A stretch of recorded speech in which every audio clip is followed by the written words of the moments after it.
Inside the cloud, everything was suddenly black. It was impossible to see anything outside the aeroplane. The old aeroplane jumped and twisted in the air. अब क्या है कि जब उसने decide कर लिया कि वो वापस नहीं जाएगा पेरिस और वो इसी स्ट्रॉम में ही जा कर के अपने प्लेन को ले जाएगा इस स्ट्रॉम के साथ, अब वो क्या किया, वो उस स्ट्रॉम में ही प्लेन को अंदर ले जाता है। अब जब वो जाता है उस स्ट्रॉम यानी क्लाउड के अंदर, तो उसे क्या दिखाई देता है, कुछ भी नहीं, पूरा ब्लैक हो जाता है, सब कुछ वहाँ ब्लैक था। और बाहर यानी कि जहाँ पे एरोप्लेन में बैठा हुआ, तो एरोप्लेन से बाहर उसे कुछ भी नहीं दिखाई देता है, सारा कुछ ब्लैक दिखता है। और एरोप्लेन जो है वो ओल्ड भी है, इस वजह से वो एयर में क्या कर रहे हैं, जंप कर रहे हैं, घूम रहा है। I looked at the compass, अब उसने किसकी तरफ देखा, compass. I couldn't believe my eyes, the compass was turning round and round and round. It was dead, it would not work. The other instruments were suddenly dead too. I tried the radio. तो क्या हुआ, उसे believe क्यों नहीं हुआ अपने eyes पे, क्योंकि उसने क्या देखा कि उसका कंपास जो है वो क्या कर रहे हैं, वो बार बार टर्न कर रहा है, राउंड राउंड गोल गोल घूमते जा रहा है। डैट मीन्स वो क्या हो चुका है, डेड हो चुका है, वो काम नहीं कर रहा है। और उस प्लेन के जो दूसरे इंस्ट्रूमेंट थे वो भी क्या हो चुके थे, सारे डेड हो चुके थे, कुछ भी वर्क नहीं कर रहे थे। अब उसने कोशिश की, सोचता है कि वो किसकी तरफ जाएगा, रेडियो की तरफ। तो उसने रेडियो पे ट्राई किया, Paris control can you hear me. तो फिर से उसने वो ट्राई किया है पेरिस कंट्रोल रूम में। देयर वॉज नो आंसर, क्योंकि रेडियो भी क्या हो चुका है, डेड हो चुका है, इसलिए वहाँ से भी कोई आंसर उसको नहीं मिलता है। The radio was dead too. I had no radio, no compass and I could not see where I was.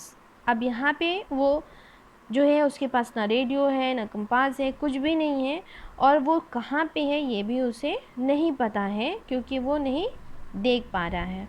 I was lost in the storm, वो क्या हो चुका है, खो चुका है उस स्टॉर्म में। Then in the black clouds and quite near me I saw another aeroplane.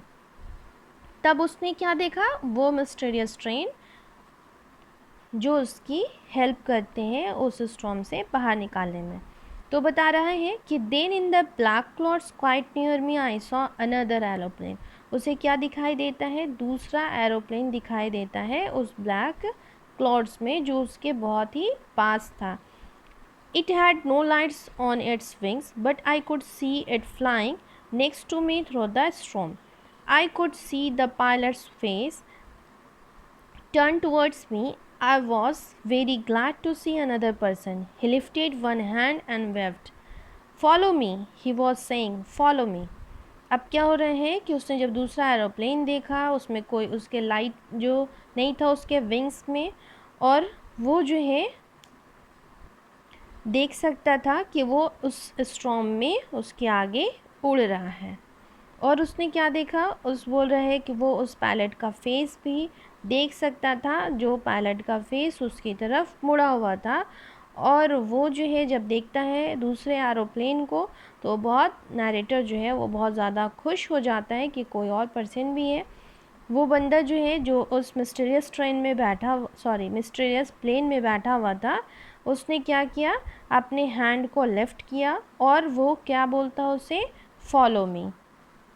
ठीक है, तो वो उसे बताता है कि फॉलो करो, मेरे पीछे आओ। वो अपना हाथ उठाता है, हाथ हिलाता है और बोलता है कि उसके पीछे आओ। He turned his aeroplane slowly to the north, और उसने अपना जो एरोप्लेन है वो किसकी तरफ ले गया, नॉर्थ की तरफ। In front of my Dakota so that it would be easier for me to follow him. तो उस मिस्टीरियस प्लेन के पायलट ने क्या किया कि अपने प्लेन को नॉर्थ की तरफ मोड़ा, जो ओल्ड डकोटा के आगे, ताकि जो नरेटर है उसे फॉलो करने में इजी हो जाए। जब वो मिस्टीरियस प्लेन जो होगी वो आगे होगी, तभी तो वो उसे फॉलो करेगा ना डकोटा। तो यहाँ पे बता रहे हैं वो इतना सारा, अब नैरेटर जो है वो जानता है कि वो ऐसा इसलिए कर रहा है क्योंकि वो उसका हेल्प करना चाहता है। I was very happy to go behind the strange aeroplane like an obedient child। अब यहाँ पे क्या दिखाया कि वो बहुत खुश होता है, नैरेटर जो ओल्ड डकोटा चला रहा है वो बहुत खुश होता है उसके पीछे जाने में, यानी उस मिस्टीरियस ट्रेन के प्लेन के पीछे जाने में बहुत ही ज़्यादा खुश होता है। और वो लाइक एन ओबीडियंट चाइल्ड, जैसे कि एक ही बहुत ही ओबीडियंट चाइल्ड की तरह उसे फॉलो करता है। After half an hour, the strange black aeroplane was still there in front of me in the clouds। अब क्या हो रहे हैं कि कितने देर हो चुके हैं, इन दोनों को हाफ एन आवर हो चुके हैं और वो उसे फॉलो कर रहे हैं। डकोटा एरोप्लेन जो है वो उस मिस्टीरियस एरोप्लेन को फॉलो कर रहे हैं और वो लोग जो हैं अभी भी कहाँ हैं, उस क्लाउड में फंसे हुए हैं। यानी हाफ एन आवर तक नैरेटर ने उस स्ट्रेंज जो ब्लैक एरोप्लेन थे उसको फॉलो किया और अभी भी वो लोग जो हैं वो उस क्लाउड में फंसे हुए थे। अब next, now there was only enough fuel in the old Dakota last tank to fly for 5 or 10 minutes more। I was starting to feel frightened again, but then he started to go down and I followed through the storm। अब क्या होता है कि अब narrator के पास जो है उस ओल्ड डकोटा में सिर्फ 5 से 10 मिनट और फ्लाई करने का उसके टैंक में फ्यूल था। उसके पास यानी फ्यूल जो है वो बिल्कुल ख़त्म हो चुका था और वो सिर्फ अब 10 मिनट और 5 से 10 मिनट और वो सफ़र कर सकता था और इसी वजह से वो बहुत ज़्यादा डरने लगा फिर से। लेकिन उसने क्या देखा कि सडनली देखा कि वो जो ब्लैक एरोप्लेन थी वो नीचे की तरफ आ रही है और उसने उस स्टॉर्म से नैरेटर ने भी उसे फॉलो किया। Suddenly I come out of the clouds and saw 2 long straight lines of lights in front of me। अब क्या हुआ कि वो बाहर आ चुका था उस क्लाउड से और उसने देखा 2 स्ट्रेट लाइंस लाइट की, वो उसके सामने थी। It was a runway and airport. I was safe. तो जो 2 स्ट्रेट लाइन उसको दिखाई दे रही थी अपने सामने, वो कौन सी लाइट्स थे, एक जो थे वो रनवे के थे और दूसरे एयरपोर्ट के थे। अब वो देखता है कि वो बिल्कुल सेफ हो चुका है। I turn to look for my friend in the black aeroplane but the sky was empty. There was nothing there. The black aeroplane was gone. I could not see it anywhere.